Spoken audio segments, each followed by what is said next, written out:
అందరికి నమస్తే. Danam Nagender Khairatabad MLA, BRS నుంచి కాంగ్రెస్‌లో చేరిన ఒక ఫస్ట్ పర్సన్.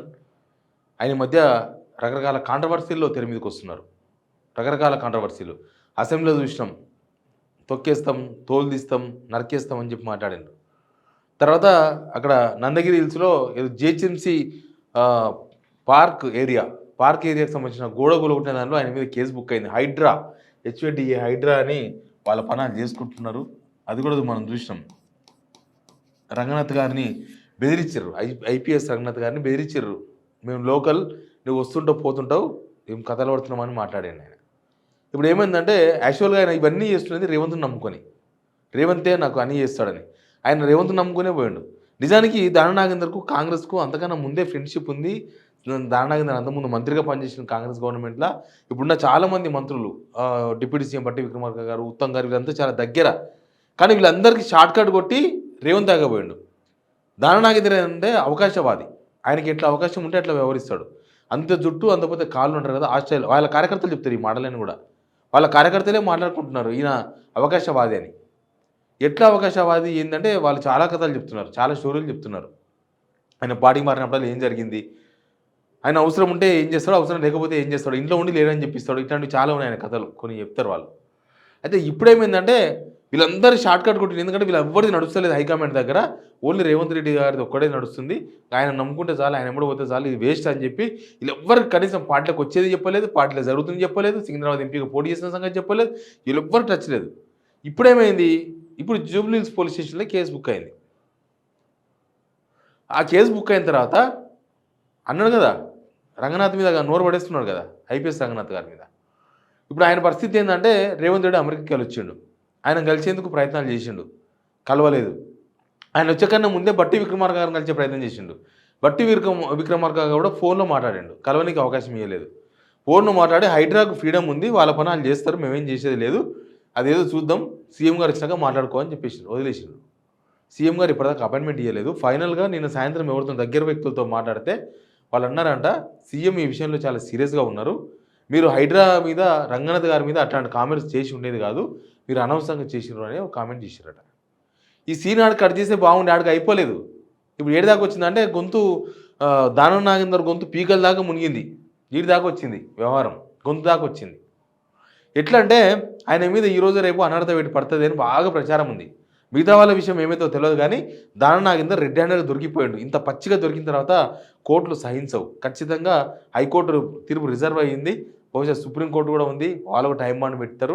ఏదో ఒకటి సంథింగ్ అయితే ఎవ్వరికి ఏం జరిగినా ఏం జరగకపోయినా దానం నాగేందర్ వేటు పడడం ఖాయం అనేది రాజకీయ వర్గాలలో న్యాయ నిపుణులు, ఆయన చెప్పేవాళ్ళు అదే చెప్తున్నారు. అధికార పార్టీ కాంగ్రెస్లో ఆ చర్చ ఉంది.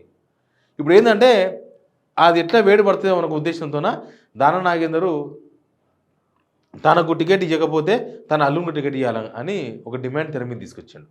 తనకు లేకపోతే తన అల్లుడు అంటే బిడ్డ భర్త. యాక్చువల్ దానం నాగేందర్కి ఎందుకు డౌట్ వచ్చిందంటే దానం నాగేందర్ ఖైరతాబాద్ అసెంబ్లీ ఎలక్షన్స్లో వచ్చిన ఓట్లు లోక్సభ ఎలక్షన్స్లో వచ్చిన కట్ల ఓట్ల కన్నా తక్కువ. మళ్ళీ మైనార్టీస్ ఓట్లన్నీ కూడా కాంగ్రెస్ పడ్డాయి అప్పుడు లోక్సభ ఎలక్షన్స్లో. అయినా సరే ఓట్లు తక్కువ వచ్చినాయి. ఈసారి దానంకు టికెట్ ఇస్తే ఖచ్చితంగా ఓడిపోతాడో వద్దని చెప్పి పక్కన పెడదామంటే లేదు మా అల్లుడికి అంటే మా అల్లుడు రాజకీయ అరంగేట్రం చేయబోతున్నాడు అని చెప్పి అది తెర మీద తీసుకొచ్చి దానికోసమనే రేవంత్ రెడ్డి ఇంటి చుట్టూ తిరిగిండు. తిరిగితే ఆయన ముందే గ్రహించి వద్దు, ఊగి ఇంటి దిక్కు రాకు, నువ్వు నీకు అవసరం ఉన్నప్పుడు మేమే వెళ్తామని చెప్పి ఎవరితో చెప్పించిండు సెక్యూరిటీ ఆఫీసర్తో. అప్పటి నుంచి అమ్మ ఇదేంది లొల్లి, నేను ఆయన నమ్ముకొని కాంగ్రెస్ రాకపోతే ఇంటికి రావద్దు అంటున్నాడు అని కొద్ది మనసులో పెట్టుకొని ఆయన ప్రయత్నం ఏదో చేసుకుంటున్నాడు. అందులో ఆయన బర్త్డే వచ్చింది. బర్త్డేకు రేవంత్ రెడ్డి గారు కనీసం శుభాకాంక్షలు చెప్పాలేదంట. సేమ్ డే సంగారెడ్డి ఎమ్మెల్యే చింతా ప్రభాకర్కు శుభాకాంక్షలు చెప్పారట, కానీ ఈయనకు చెప్పలేదంట. ఇదో సినిమాలు ఉంటుంది కదా, కేక్ పెట్టేదని చెప్పి మర్డర్ల కాడికి పోతారు,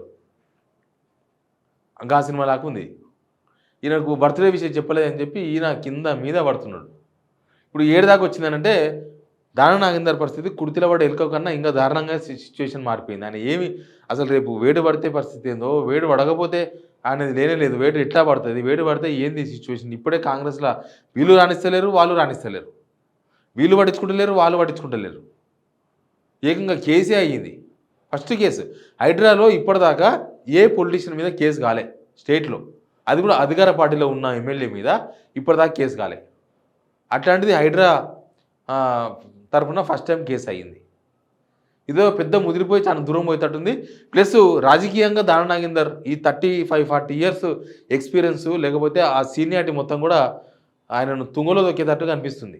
దాన నాగేందర్ ఇంక రాజకీయ జీవితం వీడికి అయిపోతదేమో అన్న వాళ్ళు ఉన్నారు. ఆయన దగ్గరోళ్ళు అంటున్నారు ఈ మాట. ఇదేంది ఇట్లా అయిపోయింది మా వోని పరిస్థితి. అందరేమో మంచిగా చేరిండ్రు నిమ్మలంగా ఉన్నారు. మా వోడిని ఎందుకు ఇట్లా టార్గెట్ చేసింది బీఆర్ఎస్ అంటే, మీ వోడు దొరికిపోయిండు అని మిగతా వాళ్ళు చెప్తున్నారు. మీ వోడు సికింద్రాబాద్‌లో పోటీ చేసి దొరికిపోయిండు. మరి అంత అత్యాశ ఉండాలా మీ వోనికని దాన నాగేందర్‌కి. దాన నాగేందర్ అంటే రెచ్చిపోతున్నాడు. అంత్యాలు చెప్తున్నాడు. రెచ్చిపోతున్నాడు. కాంగ్రెస్‌లోకి వచ్చినాక బీఆర్ఎస్‌లో ఉండంగా కుక్కినపేనలాగా ఉంటుండే. ఆడు భయం భయం ఉంటుండే. ఈడెవరు పట్టించుకొని లేరని వీళ్ళందరూ ఎవరు కాంగ్రెస్ నేనే అని చెప్పుకొని తిరుగుతున్నాడు ఇప్పుడు. తీరా చూస్తేనేమో వాళ్ళ అపాయింట్‌మెంట్ లేదు. వీళ్ళ అపాయింట్‌మెంట్ లేదు. హైదరాబాద్‌లో కేసు పెట్టేసారు. కేసు బుక్ అయింది ఇప్పుడు. రంగనాథ్ మీద ఏమన్నా అంటే ఆళ్ళు లొలిపెడతంటున్నారు. రంగనాథ్ పర్ఫెక్ట్‌గానే పడ్డాడు. ఏంది ఇదంతా అని. ఎటు తిరిగి దాన నాగేందర్ పరిస్థితి చాలా దారుణంగా ఉందని కాంగ్రెస్ వాళ్ళు మాట్లాడుకుంటున్నారు. మిగతా అప్డేట్స్, మిగతా ఎమ్మెల్యేల అప్డేట్స్ కూడా నేను మరో వీడియోలో వినిపిస్తాను మీకు. Please subscribe signal TV.